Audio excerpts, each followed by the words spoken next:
Good morning, everybody. This is Jim Hodgson here at the Fort Worth Aviation Museum, home of the most touchable warbirds in Texas, and we're going to do a ramp check for you today. So we were planning on moving the YF-16 this morning, but they had some issues with the transporter truck. We'll show you the YF-16, but the first thing we're going to do is show you the F4C and give you an update on where we are with that airplane. As you can maybe see, it's all gray now. Nose is black, but we've got the base coat completely on the airplane.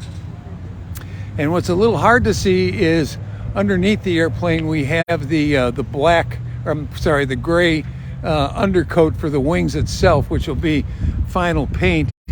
And then the airplane will be going into its camo colors as soon as the weather improves. Hey Doc, good to see you.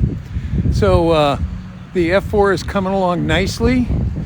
We should have it with a little bit of help from the weather gods here in the next probably the next month or two at the most.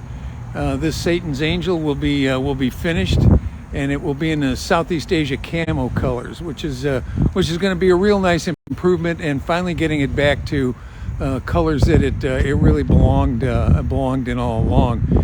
If any of you've got questions, I've got good visibility on the screen today, so I can see the screen and see your questions. And just for a little heads up here, give me a thumbs up if the audio sounds pretty good to you today. You could do that. We've got a new audio system. Hopefully, is going to improve things for us. Don, nice to see you today. So not seeing any thumbs up, so I don't know if any of y'all are hearing me or not. So we're going to show you something that we have completed. There we go. Okay. I don't know whether that was a thumbs up, but I saw a bubble go by. Oh, okay. Thanks, Patrick. Got it. Good. Okay, perfect. Okay, this is our TA4J. If you may remember one of the last few times that you saw it, it may have been in the brown camo that we got it from the Joint Reserve Base. So it is virtually complete. We have to do the canopy yet, but this airplane is, as you can see on this side, it says VT7, which was at NAS Meridian, Mississippi. This airplane spent most of its career there, and then we will walk around and you'll get to see the other side of the airplane as we do this. But it makes a real nice addition to the collection, I think, in the white and orange. It certainly makes it look a lot different than it did before.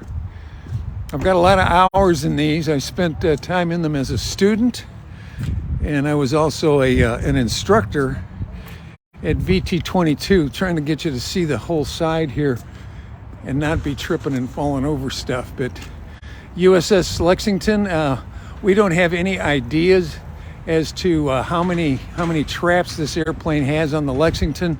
I'm sure it's a lot. It was in service for quite a while. After it left Meridian, it went to NAS Kingsville, and it was at VT21 there for a while, and then it spent most of its time there in VT22. Not while I was there. It joined the squadron after I had already left, but it was down there for quite a while, and then eventually went to the Joint Reserve Base here.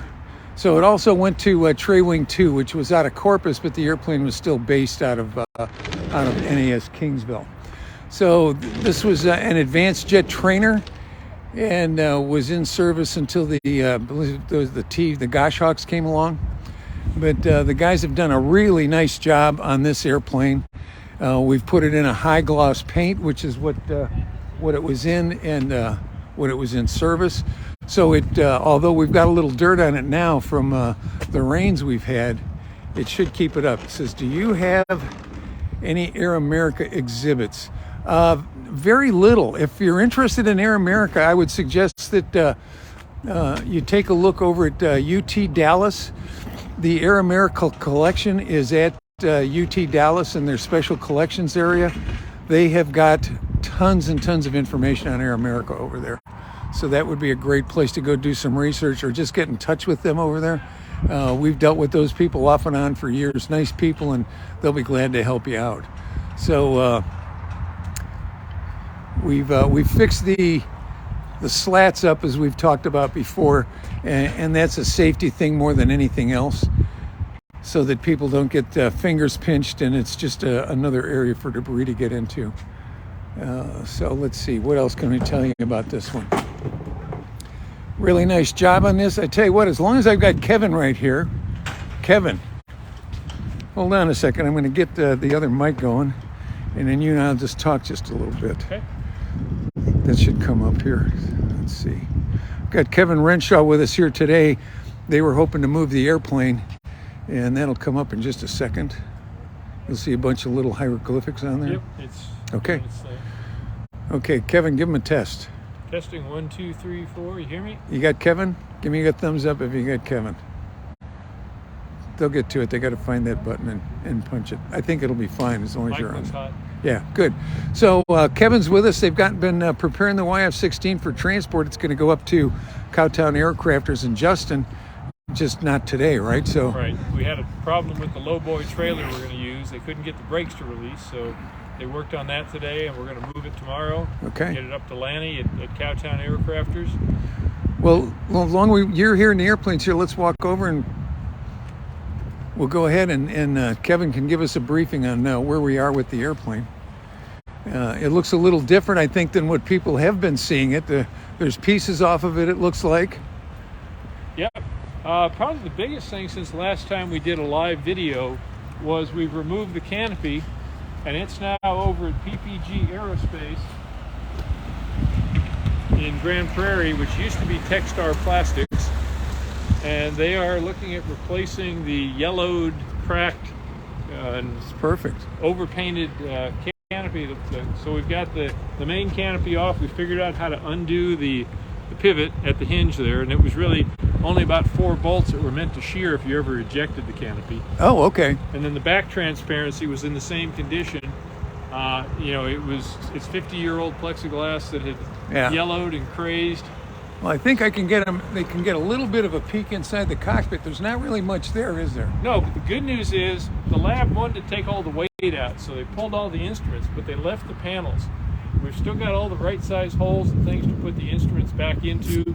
And since we're going to have a clear canopy, and we have an Escapac seat, which was in the YF, really an A7 seat that was modified for the Air Force side, people will be able to see it. So now we're kind of committed. We have to do something with the instrument panel. But then what happened here not too long ago? Somebody showed up with the boxes of what? Yeah, once again, people showing up to volunteer things for us. We got boxes of instruments to put in the aircraft.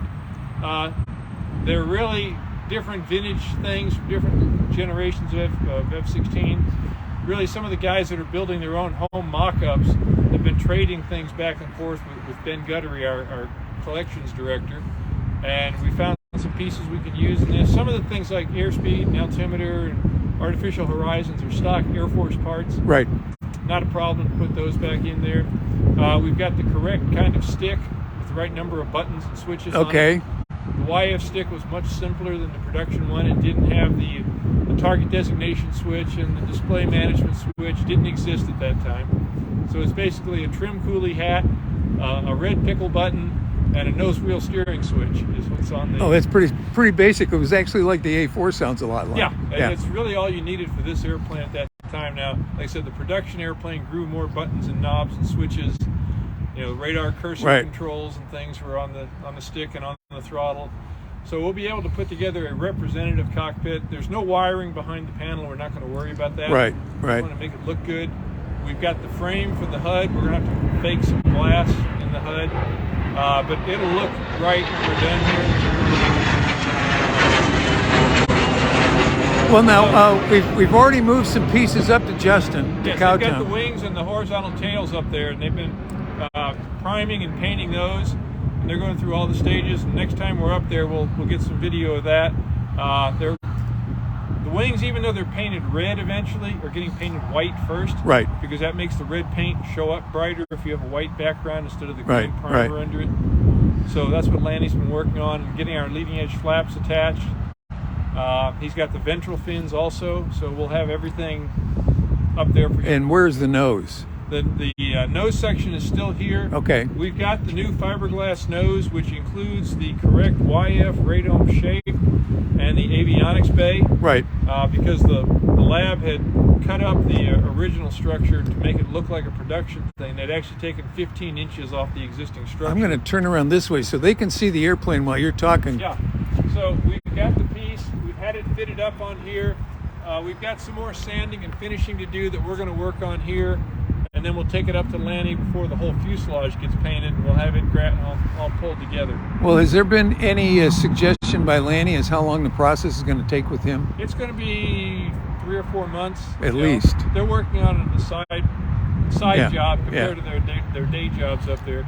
So you can never rush people that are doing things for you voluntarily. Well, we don't want to rush this, and they're doing it. Nice job. And they've been up there with to Lanny's before, so they know that it's going to be indoors. This is going to be probably the best paint job we've ever done. Yeah, and that's the reason we want to do it at Lanny's. The F4, it's one thing to paint flat colors, the flat camo colors outside. You don't worry about humidity and the paint blushing and things because it's going to be flat. This is all going to be gloss paint. The guys got a pretty good job on the A4, but we're really going for the air show level paint job on the YFC. This is going to be a 5-foot car. Yeah. Yeah. Something I don't know we've ever talked about it. Maybe you can explain it to people. What are all the stripes on the side of the airplane for? Okay, when we had the paint blasted off the airplane, right, it actually took some of the plating off the tops of the fasteners. Oh. And we started to develop some rust. So we've been going back and treating the areas where we had rusty fasteners, and you're just seeing spray can zinc chromate primer. It'll be underneath the epoxy zinc chromate primer. It's just to keep the fasteners from rusting and causing streaks of rust. We thought we would get to painting this thing much quicker than we did. In some ways, we got out a little bit ahead of ourselves with the blasting. Well, Stephanie's got a comment here. Stephanie, I don't see how there are not many watching. This was kind of a last minute. We didn't really announce this one too much. Plus, this is about normal. We get 8 or 10 or 12, maybe 15 people who watch the live broadcast. But then this will be posted on our YouTube channel, and we will get many, many more views of this after it's posted on the YouTube channel. We've got a worldwide following on what we are doing with this airplane. We've got people from Thailand and Europe and Scotland and Germany and all over the world who are watching what we're doing with this airplane. So what else would you like to talk about here this morning? I'm just ready to go get it painted and be able to start putting it back together. Our goal is to get it done this year because January of 2024 will mark the 50th anniversary since this airplane flew. Well, actually, we had an anniversary just this last week, didn't we? This week was the 49th anniversary. On the 20th of January was the 49th anniversary of Flight 0. Right. Aircraft number 1 was doing the high-speed taxi with Phil Ostreicher, and they discovered the flight idle setting on that engine was too high to let him stop the airplane. I didn't realize. He was supposed to go to 100 knots, raise the nose, put it back down, shut the throttle off, and slow down. Well, when he pulled the flight idle, it was still accelerating. Wow. Because it was an F-15 engine, and they had the flight idle set for F-15 levels. Just those little 49 things. Years ago last Friday. I got David O.Z. says, I saw the wings at Prop Wash the other day. They're coming along very nicely. Yes. Cowtown Aero is a busy place right now. I'm going to be going up to Cowtown right after we finish here, so you may get a peek at the wings. I'm going up. We are inheriting a Navion, and I'm going up there so that we can do a walk around with Lanny to see what it's going to take for us to disassemble a Navion to bring it here to the museum. For those that are not aware, the Navions were referred to as an L-17 in the Air Force, and they are the first true FAC aircraft that the Air Force used during Korea. So that's going to be a bonus thing a little bit later on here today. We're going to do you're going to get a 2 for today. So what else would you like to tell the folks about the airplane right now? Why do we still have the mounting plates on it? We're using those to tie it down on the trailer. Good idea. Okay, perfect. We already had those drilled. They were what were used originally to pick it up on the tower when it was being tested. We said, hey, those are around here. We scrubbed the rust off them, gave them a quick coat of paint, and used the same bolts to put them back on. and that lets us tie it down securely. We don't want this thing bouncing down the road. What's going on behind me over here? Tom is persuading a trailer for the okay. Lawnmower to Okay. So I'm going to just do a little bit of a walk around. If you want to make some comments while I'm doing that, so people can see this. Don't see. We've got the aft. We had to make these brackets for the jack stands to pick up the airplane when we have it set up. That's oak and some steel, and these are the screw-in jack pads. On the production airplanes, you don't need all this. They just go in perpendicular to the skin. Right. But this didn't have the socket, so we had to make an adapter to make it look like the original one. Perfect. Good. This opening here is closed up. This is where the flap actuator lives. Okay. So that comes off there when we start painting. The actuator is actually back in this stretch here.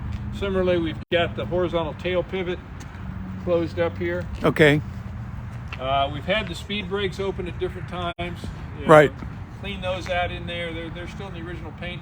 They don't have the actuator in there anymore. Once again, the lab was taking out things to save weight.